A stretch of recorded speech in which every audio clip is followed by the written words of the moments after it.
Coucou tout le monde et bienvenue sur la chaîne Papy Vroom Vroom. Alors aujourd'hui on est le 28 décembre et regardez-moi ce ciel, enfin, je dis bien enfin, on a du soleil. Parce que ça va faire à peu près 3 semaines qu'il pleut tous les jours, c'est une horreur. Ça a commencé à devenir lourd. Donc là, 28 décembre, j'espère que vous avez passé donc, de belles fêtes de Noël, un bon réveillon. À savoir que j'en profite pour vous souhaiter une bonne année parce que je pense que j'aurais pas édité la vidéo avant le début de l'année. Donc bonne année à tous.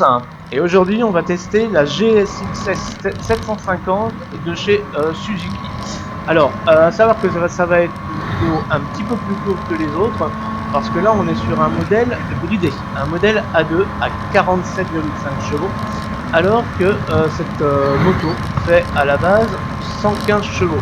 Et je vais pas vous mentir que c'est frustrant. Donc, prenez déjà la bécane parce que je l'ai déjà conduit.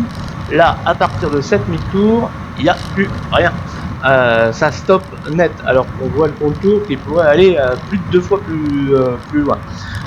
Donc c'est assez frustrant. Alors par contre en A2 c'est sublime hein, parce que on a toute la technologie pour une 115 chevaux dont l'ABS, les freins qui vont avec pour une moto qui est quand même réduite à la moitié de ses capacités. C'est un peu comme si on enlevait 20 cm à roue aussi, je te dis, on peut toujours jouer avec, mais le plaisir n'est plus le même. Donc on va aller poser la moto, cette GSX 750 à Châtelaillon. On va essayer de trouver une petite place entre le port et la plage pour pouvoir faire un petit tour de la machine et vous la présenter. Je voulais, avant de vous mettre un petit peu de musique, là, remercier Maxès La Rochelle et aussi le concessionnaire Suzuki pour La Rochelle qui se trouve au pôle moto. Je vous mettrai toutes leurs coordonnées dans la description. Allez, je vous mets un petit peu de musique et puis on se retrouve sur la plage de Châtelaillon.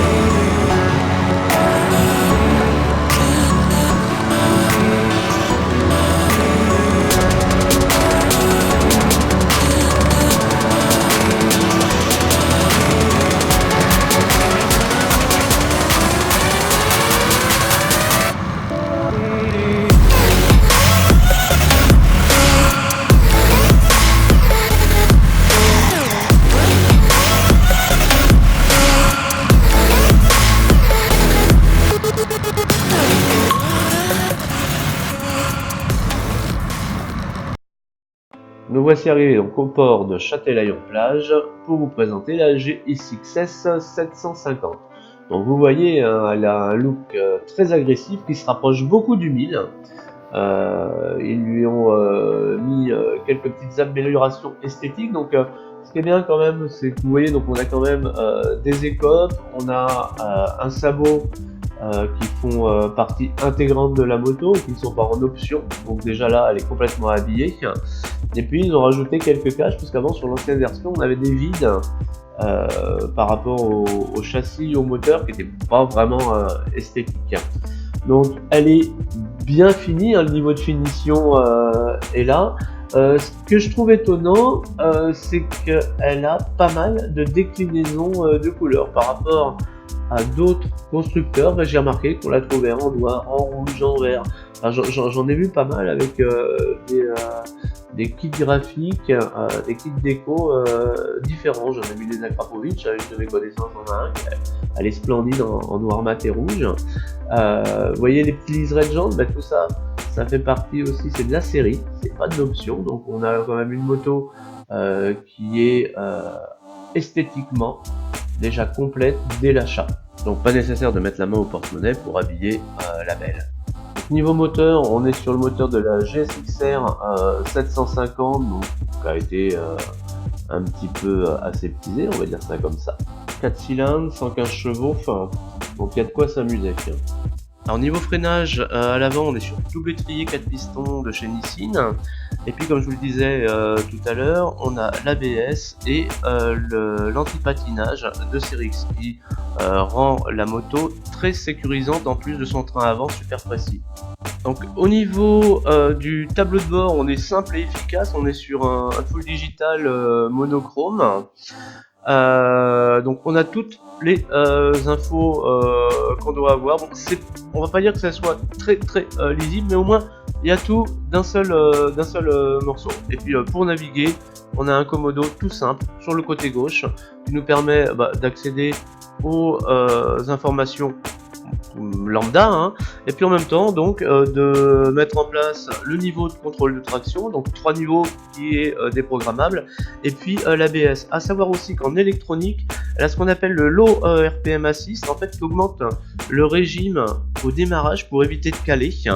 Et au niveau du démarreur, c'est un Easy Smart, ça veut dire qu'on a juste à faire une impulsion sur le commodo pour qu'elle se lance. Alors vous voyez, donc là il suffit juste de choisir avec le commodo gauche pour naviguer dans les choix et puis les différents réglages que l'on veut faire. Donc pour la position de conduite, vous voyez, bon, j'ai les deux pieds par terre avec mes 1m72, je touche, donc c'est bien parce qu'il faut quand même la déplacer, elle fait 213 kg, malgré qu'elle soit quand même très compacte, hein, parce qu'on est effectivement sur un roadster, mais on a une position quand même vers l'avant, vous voyez, je suis quand même sur des appuis, on est plus sur vraiment un roadster sportif, hein. Donc une position assez agressive, hein, bien sur l'avant qui permet en fait de aussi, enfin moi c'est comme ça que je le ressens, de bien maîtriser le train avant. On a vraiment une impression de pilotage de la machine, machine comme je vous le dis super compacte. Et écoutez-moi ce bruit, elle est pas mal du tout, un beau bruit rauque et sourd de 4 cylindres. Et puis bon on va aller faire un petit tour. Et comme d'hab, je vais vous mettre toutes les caractéristiques techniques de la moto.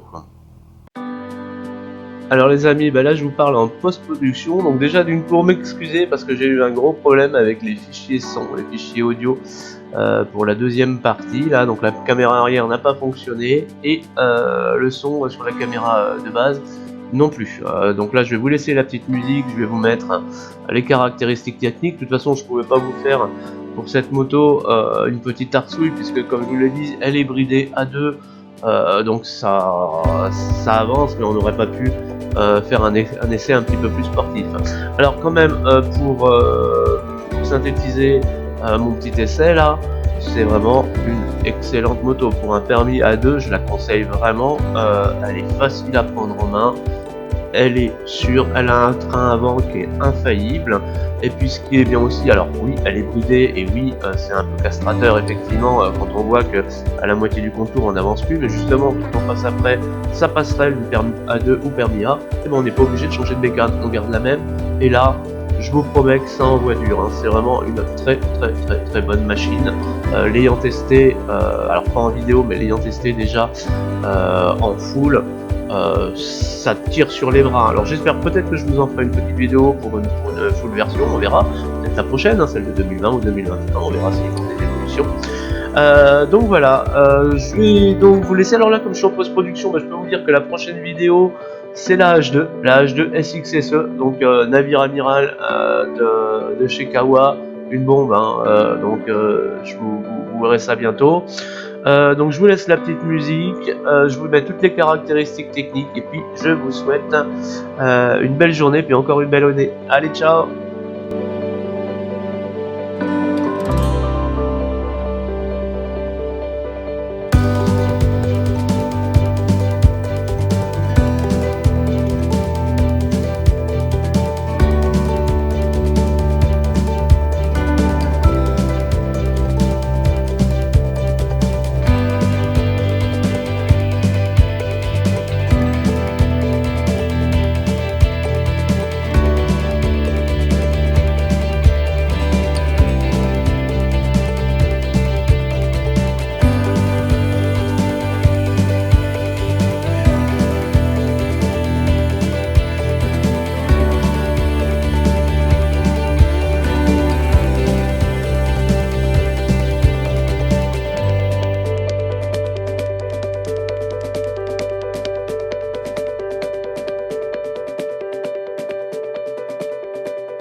merci d'avoir regardé cette vidéo. Si vous avez aimé, eh bien, vous pouvez liker ici, voire même vous abonner et commenter, ça me ferait très plaisir. J'ai aussi une page Facebook sur Papy Vroom Vroom, vous pouvez faire la recherche et demander à devenir ami pour être au courant de toutes les vidéos. Au revoir!